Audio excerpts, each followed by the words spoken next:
Hello and welcome to Specifi. Today we are going to look at how to apply labor to a proposal. We first access our proposal from the Proposal and Projects tile and Proposals. Once we click into the proposal main screen, we're able to see all of the action tiles below. To apply labor, we will first have to have completed our build. Whilst adding products to our rooms, we should have been adding installation times to those units. At this point, no actual labor has been added to the proposal until we review this in the labor tile. When we click on the labor tile, we have the options of simply adding labor that we make up.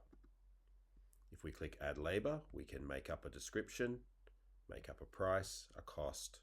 We can assign it to a system if we're using systems view. We can apply a visible discount and also show the actual technician time required. Adding labor in this way is not guided by Specifi in any way and will show at the bottom of the proposal in a section called labor. To utilize the times added to the products, what we do is use the installation quote calculator. By expanding this calculator, we will see the combined total of all of the products placed in our build section, separated by the time categories. In this case, we can see there is 9 hours and 50 minutes of installation, 2 hours and 52 minutes of programming, and these are being calculated by the rates set in our team positions in company settings. These rates can be edited for this particular proposal, and as we come down through the table, we will see a total at the bottom. This total increases as additional hours are placed against these roles. This becomes a very good place to review the time.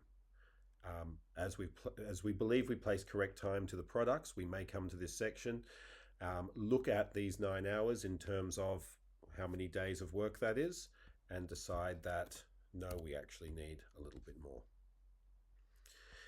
When we are ready to add the labor, we can add the individual components. So if I wish to just add the installation portion, I can click across and add this way.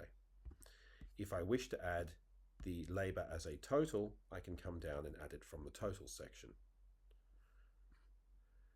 Any of these fields can be edited, including the description.